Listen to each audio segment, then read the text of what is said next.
UCB Televisión presenta Derechos Humanos sin Fronteras, un programa independiente, distinto y necesario para hablar sobre derechos humanos.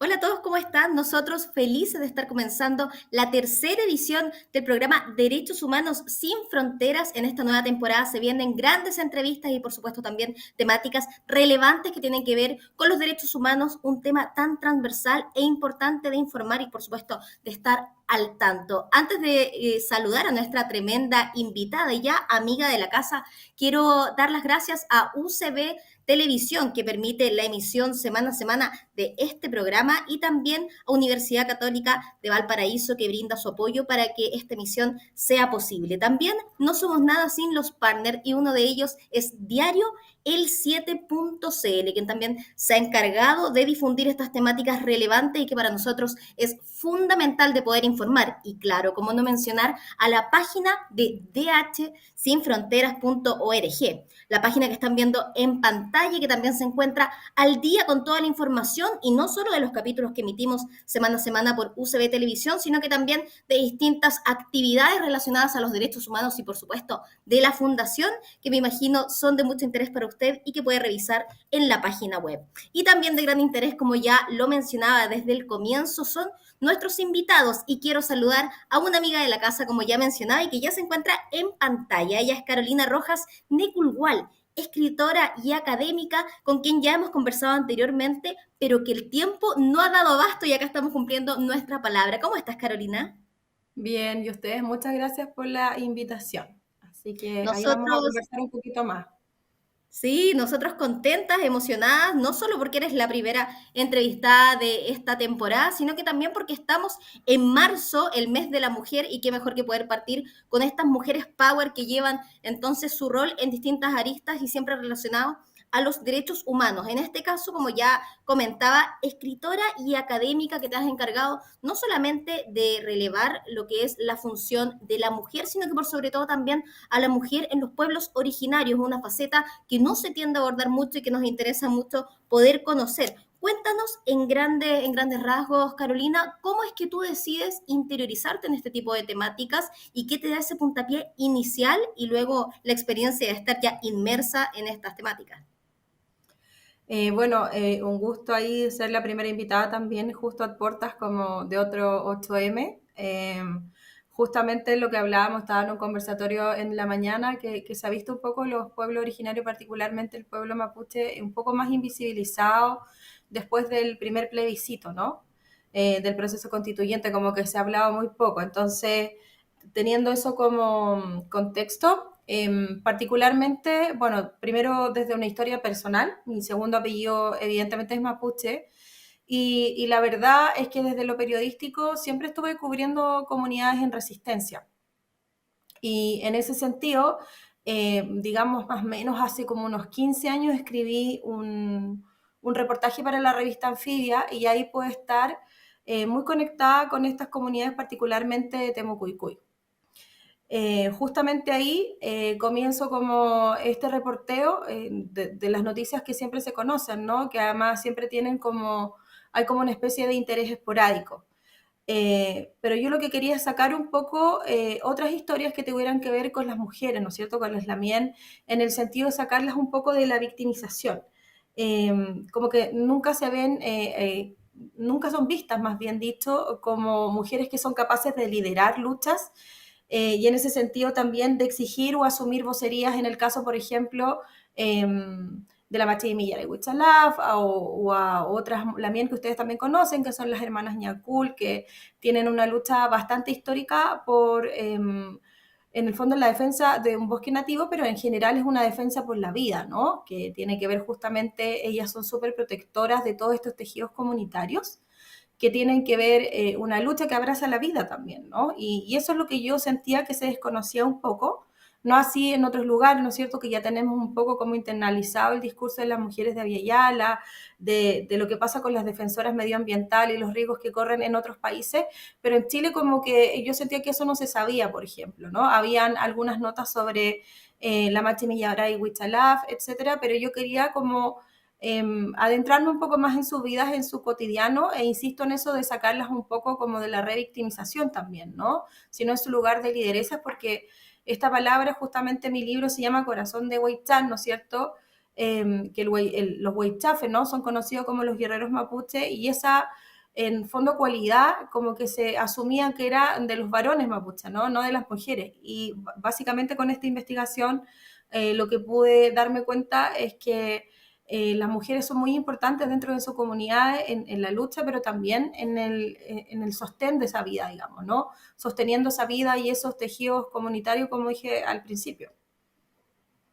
Qué interesante lo que mencionas, Carolina, en términos de no revictimizar, porque cuando hablamos sobre todo de pueblos originarios tendemos a conversar, y de hecho a lo que nos convoca, de los derechos humanos, de la violencia de género, pero también es violencia de género el invisibilizar los roles no solamente caricaturizados de estos pueblos originarios, como bien se les ha mostrado, sino que también cómo se desempeñan en el cotidiano, cuáles son sus facetas profesionales, cuáles son sus facetas dentro del hogar y también mediando en esta sociedad. ¿Cuáles podrías destacar tú en este caso que lograste adentrarte, como nos comentas, en estas comunidades más allá de lo que nosotros comentamos? Porque si tú me dices una mujer mapuche o más allá de los mapuches, una mujer de pueblos originarios, uno tiende a imaginársela en términos de vestimenta, en términos de roles en servicio, pero ¿qué pasa con estas mujeres? ¿Cuáles son sus perfiles? ¿Cuáles son las sorpresas que tú lograste reconocer y que también sería interesante poder compartir con quienes nos están viendo en este momento?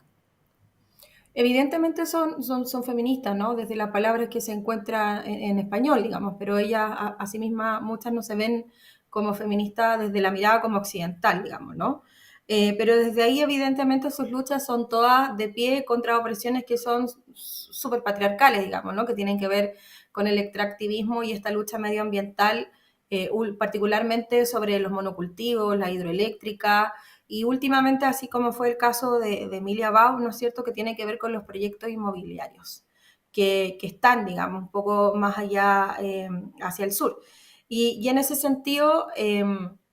si hay una caricatura, ¿no es cierto?, que tiene que ver justamente o con criminalizar sus luchas o con verlas en trabajos racializados. Justamente también en este conversatorio que estuve en la mañana hablábamos un poco de los ataques que hubo, ¿no es cierto?, a Elisa Loncón durante mucho tiempo, y básicamente tiene que ver, yo creo, con el perfil que se quiere de la mujer mapuche, ¿no? Con este imaginario que tiene que ver justamente en estos trabajos o de trabajadora, ¿no es cierto?, como asesora del hogar, pero nunca como en puestos de poder, diciéndoles un poco este no es tu lugar. Y yo creo que desde ahí también viene este racismo, pero también una suerte como de discursos de odio que se promovieron, ¿no es cierto?, a través incluso de las redes sociales durante mucho tiempo, y que uno también puede ver como periodista cuando subes, puede ver cuando subes como temas respecto de la machinilla, y Huichalaf, etcétera, ¿no? No les gusta que las mujeres, y en esta doble vulneración además, ¿no?, porque son grupos de especial protección, ver a las mujeres mapuches liderando, ¿no es cierto?, ciertas luchas. Entonces, o se criminaliza o si se quiere verlas representadas en estos espacios como relegados a estos trabajos racializados. Entonces, desde ahí, a mí lo que más me gustó es un poco esta cultura como de abrazar esa vida, ¿no es cierto?, pero que tiene que ver también con el autocuidado. Por ejemplo, ¿no? En general, ellas son súper importantes en su comunidad, en las comunidades de resistencia son las que organizan, que lo dice el libro también, quienes juntan como el dinero para pagar los abogados y abogadas, pero también están liderando, ¿no? Por ejemplo, Vania Keipul es huerquén, y es huerquén incluso antes de asumirse como tal. Ella siempre hacía vocería o hablaba mucho sobre el tema, tenía 15 años cuando fue apresada. Entonces, las mujeres mapuches, sobre todo en la comunidad en resistencia, son mujeres muy fuertes, muy valientes, y por eso digo que siempre el huaychán, ¿no es cierto?, esto de ser huaychafe, también estaba asociado como a los varones y no a ellas, ¿no? Estaban en un lugar incluso muy relegado dentro de sus propias comunidades. Y es ahora, ¿no es cierto?, donde también en la defensa del medio ambiente cobra mucha más importancia, por supuesto, no solo porque lo dicen ellos, lo dijimos acá, ¿no es cierto?, lo dicen grandes pensadores como Chomsky, que en realidad vamos camino a una extinción, ¿no es cierto?, y son los pueblos originarios quienes han dado esta defensa, pero como es, ¿no es cierto?, han sido, bueno, siguen siendo criminalizadas desde ahí, ¿no? Desde esta agenda que ellas llaman que es una agenda como de la muerte, y su agenda es la de la vida, digamos, ¿no? Entonces es súper importante también relevar ahí ese punto, la importancia de proteger, ¿no es cierto?, a las defensoras medioambientales y particularmente también a mujeres mapuches que están mucho más criminalizadas que otros pueblos originarios, digamos. Es un buen ejemplo el que propones de Elisa Loncón, porque yo no se me viene a la memoria otros casos dentro incluso de la Convención Constitucional, por ejemplo, en el que se haya incluso cuestionado cuáles son sus preparaciones académicas, incluso pasando por alto que se hicieron vista gorda en muchas otras temáticas. Sin embargo, cuando se encuentra una mujer que lidera, cuando se encuentra una mujer que toma un rol y que precisamente ya con ser mujer pareciera ser una cancha un poco dispar, y además a esto le sumamos que vienen de pueblos originarios, se dan fenómenos como este. Carolina, cuando se cuestiona la preparación académica de una mujer tan destacada e irrefutablemente hablando como hablamos de Elisa Loncón, ¿dónde crees que fallamos como sociedad e incluso como prensa? ¿Crees tú que simplemente no se deberían abordar estos temas o que son necesarios para poder exponer a la vulneralización que se encuentran expuestas las mujeres y sobre todo este tipo de mujeres que ya se encuentran expuestas desde un tema paritario, es decir, la cancha de ellas ya es un poco más compleja, considerando que se encuentran viviendo en lugares mucho más adversos geográficamente, donde ya se hace un poco más compleja el nivel de preparación académica y cuando lo logran se ven nuevamente cuestionadas. ¿Cómo lo analizas tú? A puertas de este 8M vamos a hacer como el peras y manzana del feminismo. La otra vez hablamos justamente, ¿no es cierto?, de este feminismo como movimiento político, social y académico, pero que hoy, bueno, yo soy feminista, ¿no? Y en ese feminismo también hace mucho tiempo viene una exigencia de descolonizarlo un poco, ¿no? De sacarlo un poco de esa mirada occidental y empezar a mirar a otros lados, ¿no? Justamente también hablábamos del término de interseccionalidad, ¿no es cierto?, que tiene que ver justamente con todos los factores sociales que atraviesan a las personas y a las mujeres, que tiene que ver con nuestra etnia, nuestra atracción y un montón de otros factores. Y en ese sentido creo que ahí hubo una doble vulneración, ¿no es cierto?, porque es una mujer, pero además es una mujer mapuche. Yo creo que el racismo particularmente tiene que ver no solo con los discursos de odio, ¿no?, sino que también tiene que ver con el desconocimiento de un pueblo. Y en ese sentido creo que en Chile falta como educar mucho más sobre el tema desde las aulas, ¿no?, como falta también educación sexual, etcétera. Es algo que tiene que ver con la educación, digamos, ¿no? Uno podía ver este interés como esporádico del que hablo, porque podíamos ver en el proceso constituyente al inicio, ¿no es cierto?, incluso durante la revuelta social, como las banderas mapuche, la guanufoye, como que flameaban, ¿no es cierto?, y había como cierta esperanza, incluso había cierta esperanza también en algunas lideresas mapuche que decían que en ese momento se habían emocionado mucho, pero luego vino el después, digamos, ¿no?, que comienza todo estos ataques a Elisa Loncón, pero básicamente también tienen que ver con una violencia inusitada, digamos, ¿no?, pero que también tiene que ver con ser mujer, líder, defensoras, o hay un montón de otras mujeres también que están siendo atacadas. Por eso hablo de una doble vulneración, que tiene que ver justamente también con la violencia digital, que en el fondo lo que quiere generar es un disciplinamiento. Lo que querían decirle también a Elisa Loncón, por eso lo repito y soy enfática en eso, es que ese no era su lugar, digamos, ¿no? Este no es tu lugar, porque también un mensaje de odio hacia ellas es un mensaje a otras mujeres y particularmente a otras mujeres mapuche, ¿no?, que intenten o sean osadas, ¿no?, de estar en puestos de poder o de visibilidad, digamos, ¿no? Entonces yo creo que tiene que ver justamente con eso,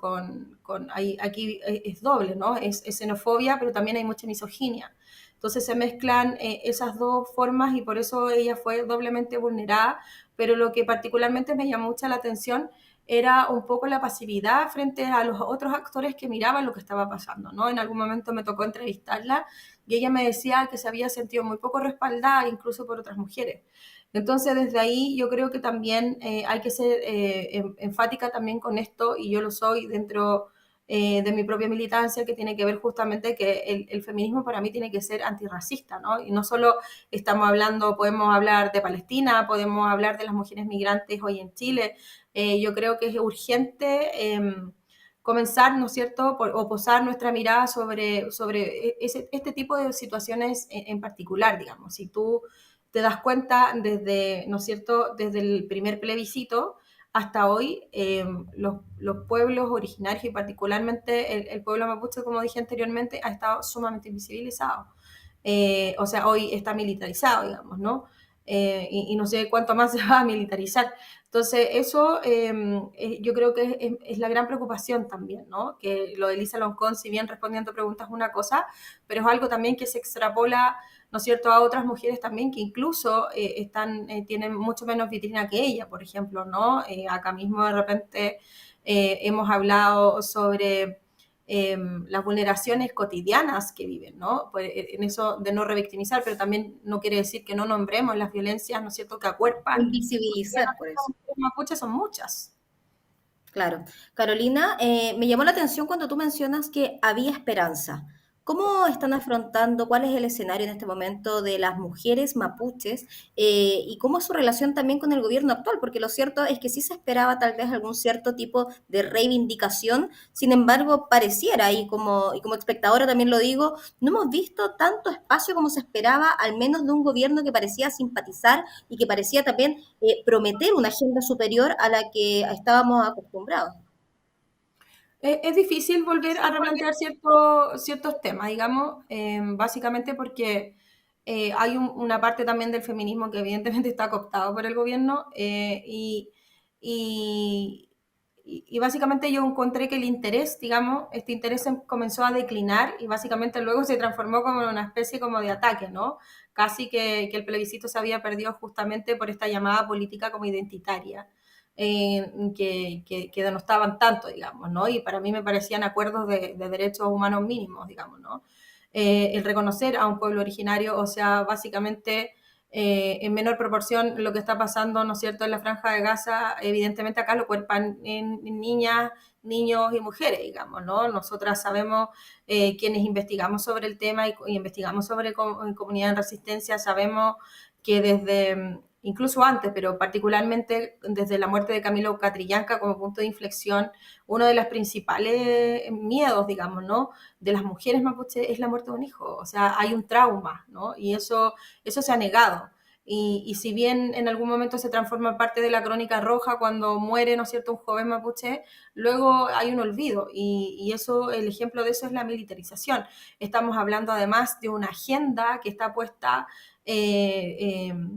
toda la mirada, digamos, ¿no es cierto?, en el tema de la delincuencia y de combatir eso, además de otros riesgos que se corren con eso, ¿no es cierto?, que tiene que ver justamente también con la ley Nair Retamal. Para mí es particularmente preocupante que se pone, ¿no es cierto?, bajo sospecha también a jóvenes con ciertas características desde el prejuicio, etcétera, y todo lo demás. La infancia también es algo que me preocupa y la infancia mapuche además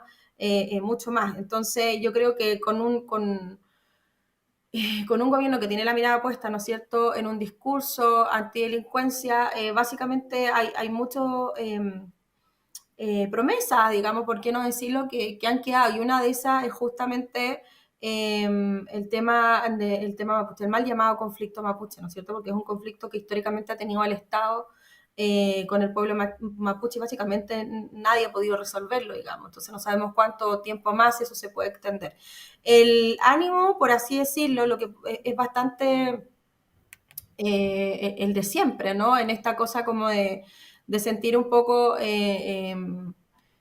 sentirse invisibilizados, traicionados, de discursos que en el fondo en algún momento, ¿no es cierto?, tienen este interés que finalmente con el tiempo no logra como sostenerse.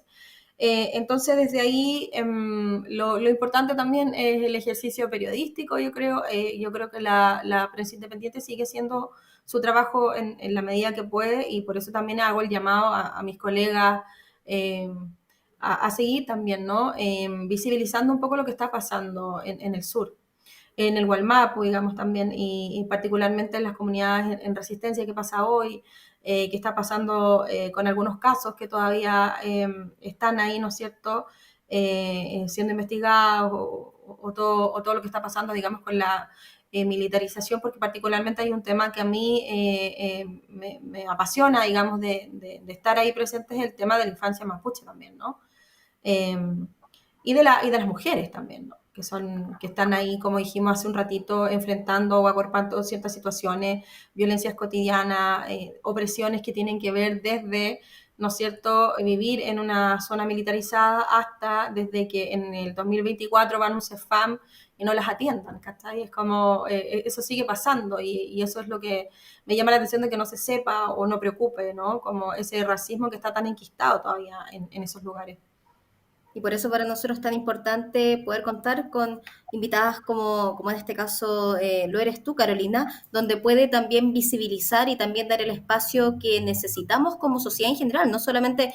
los mapuches, sino que como sociedad en la cual integran estas razas originarias y estas problemáticas sociales que sin lugar a dudas son necesarias de abordar. Carolina, justamente es por eso que quería comentar que has sido una de las invitadas a exponer sobre estas mismas temáticas que estamos conversando en el segundo encuentro internacional de defensoras de los derechos humanos que convoca para abrir justamente la Fundación Derechos Humanos Sin Fronteras. ¿Qué piensas de esto y cómo será tu participación? Me imagino que abordando este mismo tipo de temas que tiene una responsabilidad no solamente propia porque conformas parte de ella, sino que también una responsabilidad social de poder llevarlo al resto del mundo.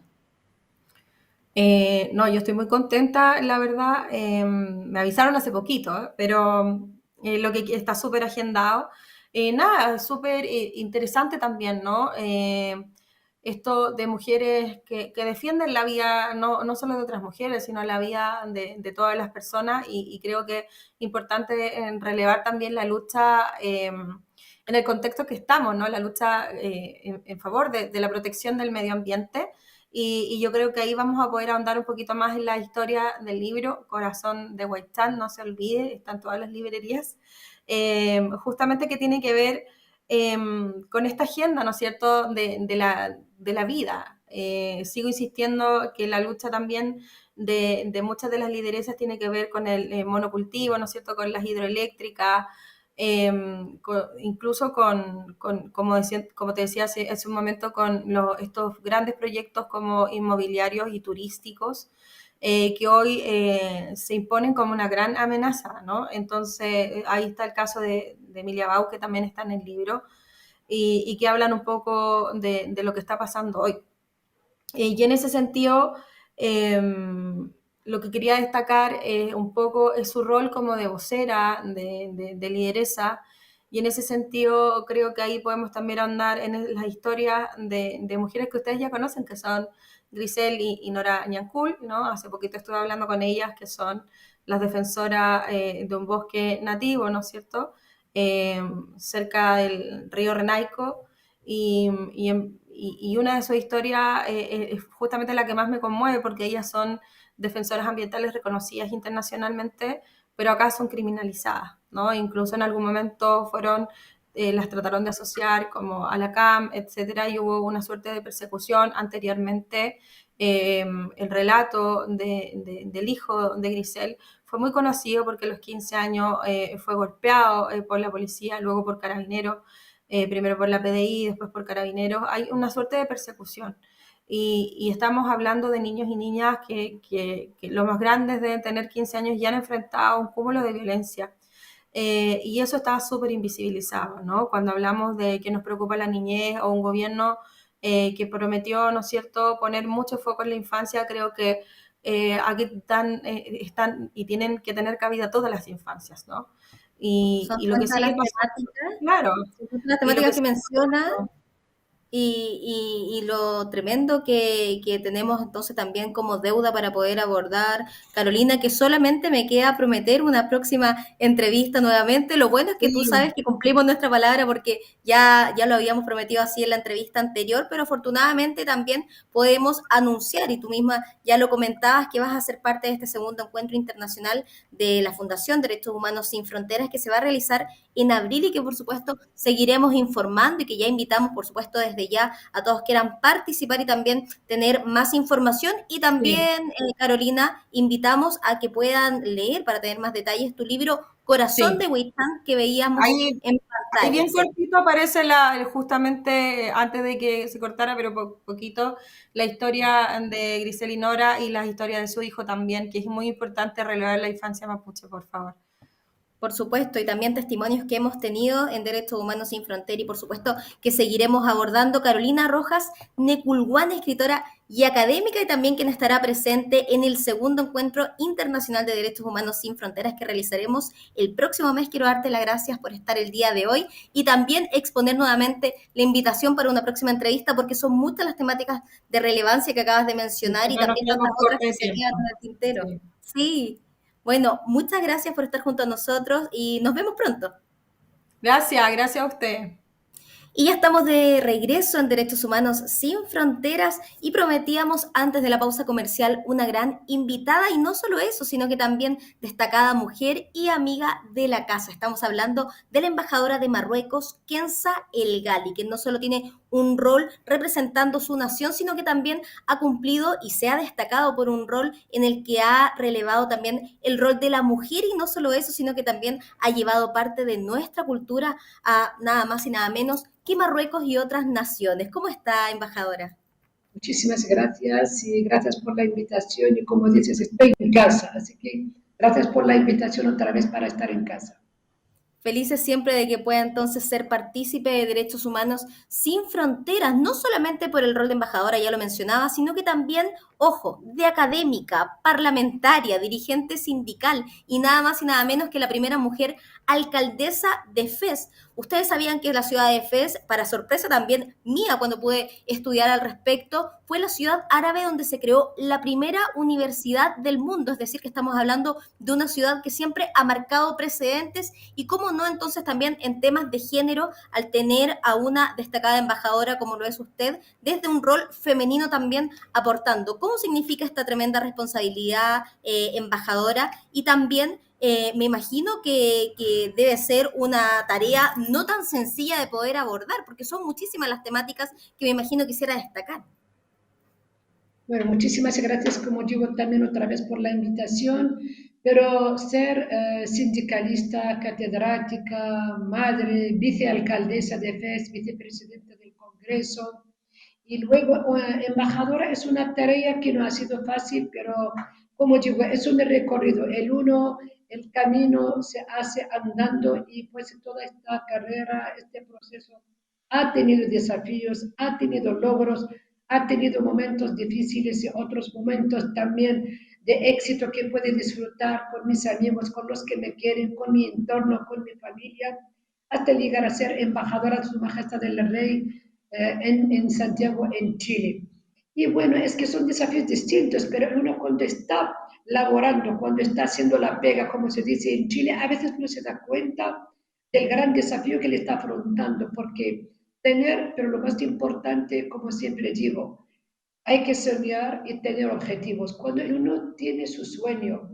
y hace todo lo que pueda para poder alcanzarlo en este camino, aunque lo pasa terrible, con harto palo, pero está siempre mirando el objetivo que quiere alcanzar. Quizá cuando alcanza al objetivo que quiso y también a la meta que trazó, ya se siente a veces cansado, agotado, pero ya en este momento quizá que hace la vista, la mirada atrás para ver lo que ha hecho, pero también se da cuenta que en este camino ha tenido mucho apoyo, muchos amigos, mucha asistencia familiar del entorno que nos rodea. De verdad, yo creo, por lo menos por mi caso, nunca lo hice sola, siempre estuve ayudada, colaboración, con mucha cooperación, mucho amor, mucha amistad y mucho cariño. Si no, yo sola de verdad me hubiera costado más o quizá nunca hubiera llegado a donde estoy ahora. Embajadora, no quiero ser redundante, pero nos encontramos ya a puertas del mes de la mujer, de hecho ya viviendo la primera semana del mes de la mujer, y qué importante es poder llevar entrevistas como la que estamos haciendo con usted y también con nuestra invitada anterior, donde podemos mostrar referentes femeninos para que las mujeres puedan entonces darse cuenta que realmente no hay límites, que el mundo está efectivamente con miles de propuestas, miles de oportunidades para poder abordar, y que solamente hace falta un poco de ímpetu también, por supuesto, aptitud, como no tenemos duda que usted las tiene, y también esa responsabilidad de poder ser la luz de ejemplo de otras mujeres. Por ejemplo, solo a modo de un botón, usted ha llevado autores destacadísimos en Chile, como lo es Gabriela Mistral, incluso como lo es también Pablo Neruda, en traducciones para que en su propia nación y también en otras partes del mundo puedan conocer este arte. Como quien dice, nadie es profeta en su casa. Desgraciadamente en nuestro país no vemos una destacada presencia ni constante de personas que releven a este tipo de autores tan destacados, y tenemos el ejemplo de usted que incluso sin la limitación del idioma ha logrado hacer este tipo de traducciones y también poder difundirlo. ¿Cómo ha sido esa experiencia, pero también cómo nace esta iniciativa? Pues bueno, es que la iniciativa, como digo, siempre durante el recorrido que hace, siempre ha tenido logros y también puntos focales que le empujaron a pensar, a reflexionar. Mi contacto con la cultura, la literatura latinoamericana la tuve en mi periodo de la universidad en los años 80. Allá, incluso mi licenciatura que tuve en 1986, pues estuvo bajo el tema de la problemática de la identidad de los escritores, autores, productores latinoamericanos. De ellos fui a estudiar José María Arguedas, Gabriel García Márquez, Gabriela Mistral, Pablo Neruda, Rua Bastos y Borges y muchos otros. Pero acercarme a esta literatura, sobre todo cuando leí por primera vez como en el 1983, 82, si no me equivoco, algunos poemas de Gabriela Mistral. Me impactó primero por el lenguaje que tiene, una fuerza de palabras que de verdad son muy fuertes. Si estamos comparando con el diccionario del castellano. Segundo, también por ser la primera y la única mujer en todo este gran continente premio Nobel. Entonces, tener este destacado reconocimiento a nivel mundial, antes de tenerlo a nivel nacional, como si usted nadie es profeta en su tierra, pero eso es una cosa, como les digo, es un sueño para muchas naciones, muchas, digo, intelectuales de mi tierra o también de mi región, del mundo árabe, del mundo musulmán, del mundo africano también, y por lo cual como digo, una paisana de una aldea que pudo superar los obstáculos, cruzar fronteras hasta la internacionalización con los pocos medios que se le ofrecían, pues igual es un milagro, es un sueño, y esto también es digno de preocuparse, por lo cual de las primeras cosas que quería, pero igual seguía leyéndola para entenderla. Yo creo que nunca, aunque viva otros 100 años más, nunca lograré entender y captar la producción poética de Gabriela Mistral, porque esto supera las generaciones, los espíritus, las culturas, y cada uno lo entienda a su manera. Y uno de los, como digo, de los anhelos que deseaba hacer es traducir Gabriela Mistral, pasarla al árabe. Creo que es la primera vez también que lo voy a hacer por el poemario Desolación, que me fue entregado en la Cancillería por la ex canciller Antonia Orajola, y que me comprometí como embajadora y como también aquí dirigente de nuestra embajada del Centro Cultural Mohamed VI para el Diálogo de Civilizaciones, de llevar esta gran producción literaria y femenina Nobel al mundo árabe, no solo a Marruecos, sino a todo el mundo árabe, que hasta el momento quizá no tuvo la oportunidad de leer en nuestra lengua materna esta producción. Lo mismo por Pablo Neruda, pero también por Pablo Neruda hubo otras circunstancias, además de conocerlo en el periodo universitario de los años 80, mía también cuando llegué en un encuentro que tuve la oportunidad de estar con el sobrino de Pablo Neruda, Rodolfo Reyes, pero también con el pintor, artista Mario Toral. Y me gustó cuando compré el gran libro, la editorial de 1970 que han hecho de los 20 poemas de amor, una canción desesperada. La editorial, la edición de lujo, incluso los 30 grabados que separan los poemas han sido los grabados de Mario Toral. Y hablando con él, pues él le expresé el entusiasmo mío para traducir y pasar también a la lengua árabe 20 poemas de amor. Y mientras consultó a Rodolfo Reyes, el sobrino de Pablo Neruda, a la Fundación Pablo Neruda en España para preguntar si ha sido traducido antes este poemario, dijo que ellos no autorizaron nunca esta traducción. Puede ser que hay algunos que no han hecho, pero sí la autorización. Así que la primera autorizada va a ser la mía, si la puedo realizar. Efectivamente lo hice, pero también como una muestra de agradecimiento de Mario Torres que me autorizó a ocupar las mismas acuarelas que ocupa Pablo Neruda en la editorial de 1970, también a la mía. Y así Mario Torres en una carta que me dedica como prólogo en esta traducción me dice, gracias,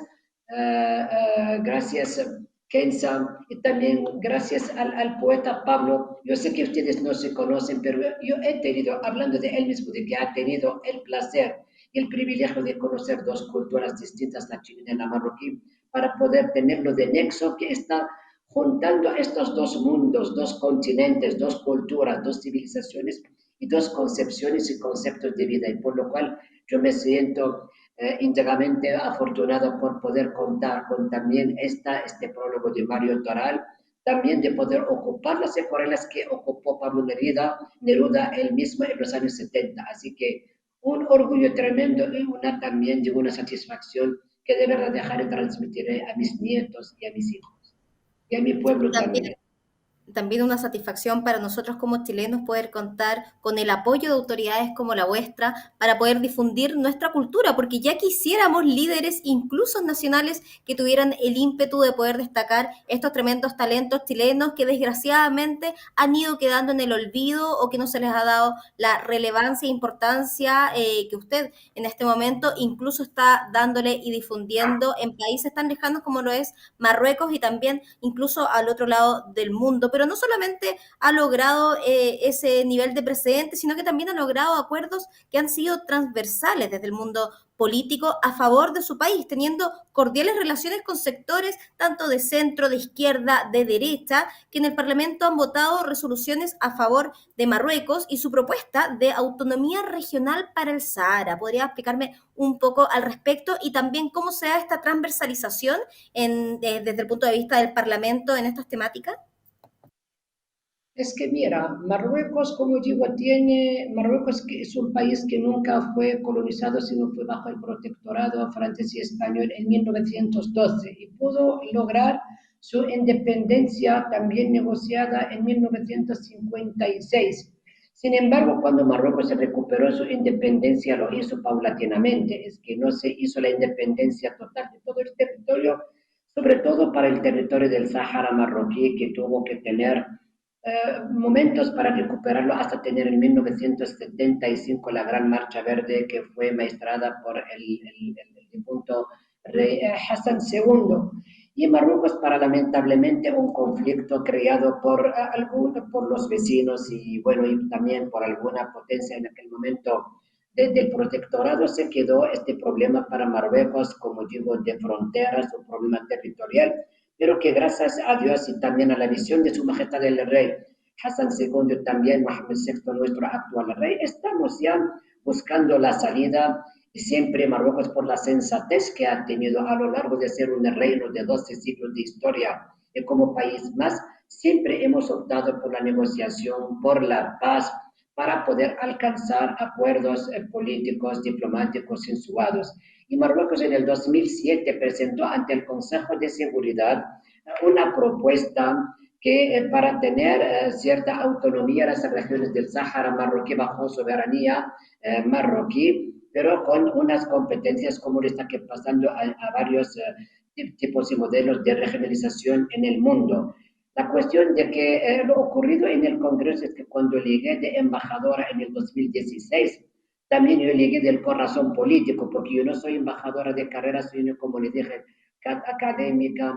sindicalista, activista feminista, vicealcaldesa de FES y vicepresidenta del Congreso, y también durante el periodo de diputada y vicepresidenta del Congreso he podido conocer varios políticos de todo el continente latinoamericano. En este momento también dejé el Congreso nuestro que esté como que tenga el estatuto de observador ante el Parlacén que tiene sede en Guatemala, el Parlatino, en Panamá, el FOPRE en Nicaragua y el Parlamento Andino en Colombia. Y estos encuentros entonces con los políticos, diputados, senadores del continente también hizo fortalecer la postura de Marx y la hemos dado a conocer, porque igual a veces por desconocimiento, por la ignorancia, no se conocen mucho los asuntos y por esto fuimos intentando hacerlo, acercar poco a poco. y pues también muy cercanía con los políticos de Chile, pero no solo con los políticos diputados, sino con todo el pueblo chino que de verdad quiero y llevo en mi corazón y como digo siempre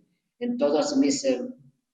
todas mis entrevistas de que nunca me sentí forastera en este país, que de verdad estoy aquí pasando 8 años y de verdad me siento en familia, teniendo grandes amigos de todas, porque al fin y al cabo los amigos no les escojo por el color político, ni ideológico, ni religioso, sino por el ser chileno, el ser humano, y de verdad tengo muchos amigos en todas las tendencias que respeto mucho y que les tengo una profunda gratitud por todo el apoyo que han brindado a mí y también a mi país y por la amistad en la cual nos encontramos conectados en este país y con Marruecos también. Embajadora, y ese sentimiento es recíproco, al menos desde Derechos Humanos Sin Fronteras, por siempre entregar un espacio, un tiempo en su agenda que sabemos que es bastante ajetreada, pero también una gratitud infinita como chilena y como chilenos, por supuesto, de que también pueda difundir y también trabajar no solo en la cultura, sino que también en acuerdos transversales que tienen que ver más allá de un sector político, sino que más bien en la preservación de los derechos humanos y, por supuesto, también la justicia como debiese ser en términos no solamente de paridad de género, sino que también desde un punto de vista generalizado. Justamente quería preguntarle cuál es el estado en Marruecos respecto a los derechos humanos y también cuál es el rol que se le está dando a las mujeres. ¿Cómo se logra eso? ¿Cómo se logra entonces el derecho garantizado de las mujeres en la Constitución de Marruecos? Pues ya como digo que Marruecos ha tenido también momentos políticos, como lo ha tenido todo el mundo, difíciles y depende también de la historia, pero a partir de 1999, cuando asumió el rey Mohammed VI el reino de sus gloriosos antepasados, pues de lo primero que se preocupó es de la consolidación de los derechos humanos. Y así lo primero que se ha hecho es que se creó el Consejo Nacional de Derechos Humanos. También hubo la reforma del Código de la Familia. También hubo una cierta evaluación de la situación de derechos humanos que estuvo desde la independencia hasta el momento en que asumió el reinado en 1999. También se creó y se implementó esta instancia de equidad y reconciliación. También, y esto fue muy importante, un punto crucial, cuando el rey Mohammed VI pues ya incluso hizo llevar y hacer llegar a Marruecos incluso unos opositores que estaban autoexiliados en el extranjero para también formar y presidir esta instancia de equidad y de reconciliación y justicia que fue presidida por el gran opositor de Marruecos en aquel momento, antes en el periodo del papá del actual rey Hassan Ben Sukri, y que la asumió. Y lo primero que se hizo es que se han investigado todos digo, los casos de violación de derechos humanos, desde como digo, desde la violencia sexual, otra de los desaparición forzada, de, del encarcelamiento a veces arbitrario, y hubo un censo de todos los casos que han tenido lugar de violación de derechos humanos. Y lo que se hizo después de eso, se dio la palabra en público, en las televisiones públicas que teníamos en aquel momento, para que la gente hable de todo lo que ha sufrido. Y después de unas grandes negociaciones y también con las familias de los desaparecidos, de los encarcelados, y de los también que siguieron vivos, hubo también una indemnización financiera, pero también una reconciliación, una satisfacción moral, después para poder sanar la herida y pasar página. Y esto ha sido muy importante para que también nos sentamos como una sola sociedad marroquí con todos sus componentes. Lo de la mujer, cuando también el rey llegó y llega al Congreso, donde había casi solo en un Congreso una cámara, de la primera cámara que teníamos, tenemos como 395 diputados y ahora hay diputadas, pero entonces cuando llegó el rey y está abriendo también la sesión otoñal, que el 10 de octubre dijo, ¿cómo se pretende alcanzar el progreso y la prosperidad mientras que las mujeres que constituyen la mitad de la sociedad ven que sus derechos son violados y dañados? Esto ha sido también crucial. Y por eso también el rey lo que se hizo primeramente es esta lectura o esta reforma del Código de la Familia, que también se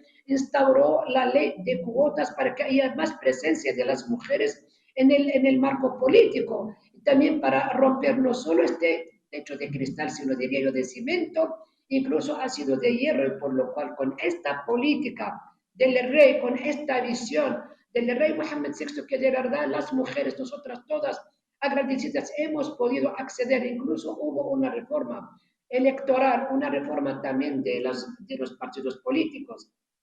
del código laboral, y también del código de la nacionalidad, porque antes, por ejemplo, una mujer marroquí, cuando tiene niños del matrimonio mixto, nunca los niños pueden tener la nacionalidad de la mamá, mientras entonces ya con la visión de su majestad del rey, entonces a partir del 2018 ya las madres pueden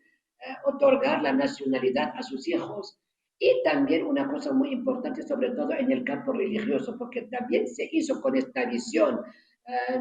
innovadora, esta visión progresista del rey, que se ha permitido instaurar de que hay mujeres en los consejos de los ulema. Es que el consejo es el consejo religioso, donde está una visión para poder también seguir la vida religiosa del pueblo. Hay también, esto ha sido muy importante, que haya mujeres, porque es muy importante también en un asunto del trabajo, que antes estaban excluidas las mujeres de la función o del trabajo que se llama el adul. Es un tipo como de especie de notario musulmán. Entonces también el rey dijo que no podemos tener la mitad de la sociedad, y quizá más que no pueden tener este trabajo, así que se presentan igual que a sus colegas, sus hombres, y pasan el concurso y de verdad están llegando masivamente. Igual como diplomáticas, en el año en que yo fui nombrada por su majestad del rey Mohammed VI embajadora en Chile 2016, pues conmigo salimos casi más de 20 mujeres embajadoras en el mundo, y ahora están cada vez más saliendo mujeres, y tenemos incluso en el servicio consular, por ejemplo, tenemos, si hablamos de los consulados de Marruecos en el mundo como funcionarios, tenemos como 322 mujeres y solo 293 hombres. En las que están en las embajadas son un poquito menos, es que todavía no llegan al 23%, mientras que superan ya los 50 y algo en los consulados. También a nivel de la administración local, de las cancillerías, son 45% las mujeres, de las cuales como el 37% están en las juntas directivas o en directorios importantes de varias direcciones de la Cancillería. Y últimamente, en septiembre en el 2022, el año pasado, pues lo que se hizo es que ya también otra vez el rey dijo que el 26 de septiembre fue que pasaron 20 años de la reforma del Código de la Familia, pero seguimos viendo que todavía hay una violación de los derechos de las mujeres, discriminación, todavía no alcanzamos la paridad de la igualdad de género, aunque en la Constitución del 2011, el artículo 19, habla explícitamente de la lucha, de trabajar para alcanzar la igualdad de oportunidades y la paridad, y también estar en contra de todo tipo de violación de los derechos de la mujer, que así también Marruecos ratificó todos los convenios internacionales en relación a la lucha contra la violencia de mujeres, contra las mujeres, también la CEDAW, que entró también en vigor hace varios años atrás. Y así en este 26 de septiembre pues, del 2022, también le remandó una carta al jefe de gobierno pidiendo de que se haya una nueva evaluación del Código de la Familia para sacar los puntos débiles y reforzar más los derechos de las mujeres, solucionar los problemas que tienen, otorgarle más sus derechos, y para alcanzar esta igualdad de oportunidades. En esto, Elian, creo que en las próximas semanas vamos a ver el resultado de esta concertación que estuvo transversal entre todos los componentes de la sociedad, desde los sindicatos a los catedráticos, a los políticos, a todos los componentes de la sociedad, y que también se juntan luego un equipo, una comisión, para revisar y tener el texto final que entregarán a su majestad el rey, para que también luego salgan después de la concertación la reforma del nuevo Código de la Familia. Y por también no es gratuito que Marruecos hace meses que está a la cabeza del Consejo de Derechos Humanos de Naciones Unidas, por lo cual también es todo, ha tenido como 30 votos a favor en contra de su adversario, que tuvo solo 17 votos, y esto significa que Marruecos ha sido considerar sus avances, las pautas que está haciendo y los esfuerzos y su compromiso con fortalecer aún más la consolidación de los derechos humanos, no solo en nuestro país, sino también en todo el mundo, en el cual está actuando junto a otras personalidades y otros pueblos del mundo. Y la verdad, embajadora, es que el interés es grande por conocer el estado actual, pero también histórico. Sin ir muy lejos, UCB Televisión hace solo unas semanas puso en pantalla el documental Marruecos y los movimientos de liberación en África y sorprendió por la gran sintonía que tuvo esta emisión, así que aprovechamos también de pasar el dato de quien no tuvo la posibilidad de revisarlo, que puede ingresar a la página web de UCB Televisión y también, por supuesto, estar interiorizados con Marruecos también, no solo con su embajadora, sino que también con las redes que se encuentran disponibles y también con la página de Derechos Humanos Sin Frontera, quien tiene un fuerte compromiso, embajadora, por llevar estas temáticas también hacia el resto de la sociedad, y también agradecemos muchísimo nuevamente su tiempo y siempre tan buena disponibilidad, embajadora. Muchísimas gracias a ustedes por todo, y a Derechos Humanos Sin Fronteras y Marruecos y la África. Es que nuestras raíces están y son arraigadas en África, por lo cual también este año vamos a tener actividades por el Día de la África, que seguro lo vamos a celebrar quizá la última semana de mayo, pero también habrá otras actividades para dar a conocer también Marruecos en su dimensión africana con otros países en nuestro continente. Embajadora, a pesar de que se fue el tiempo, me voy a tomar la licencia de poder entregarle un minuto para que pudiera entregar un mensaje en el marco del Mes de la Mujer y también por su relevante rol que ha podido preservar y destacar también. ¿Qué le diría a todas las mujeres, no solo chilenas, sino que también todas las mujeres que pueden ver Derechos Humanos Sin Fronteras, tanto por UCB Televisión como también por Internet? Pues es que digo que lamento celebrar el 8 de marzo porque es lo que significa que todavía seguimos sin igualdad de oportunidades, que tenemos que tener un día, un mes de la mujer. Así que sí, el Banco Mundial en su informe de ayer dice que por lo menos faltan 180 años para que las mujeres puedan tener esta oportunidad de igualdad de oportunidades si no trabajamos y si no cambiamos nuestras prácticas. Ni siquiera las nietas de nuestras nietas van a poder disfrutar de un mundo igualitario, por lo cual es que tengamos todas la decisión, la convicción de seguir adelante y de trabajar más aún para que también que todas y todos seamos ciudadanos y ciudadanas del planeta, del mundo, en igualdad de oportunidades, con los mismos derechos, sin tener que presenciar y que hablar por un mes, que ojalá que los medios de comunicación hablen de la cuestión de derechos humanos y de la igualdad de oportunidades durante todo el año y no lo especifiquen todavía en algunos días o algunas semanas que son el mes de marzo. Así que todos los días que sean nuestros y que también nuestro compromiso con mejorar la condición es para toda la vida, toda la trayectoria que tendremos y que tenemos. Y por eso es que nos llenamos de orgullo de no solamente tener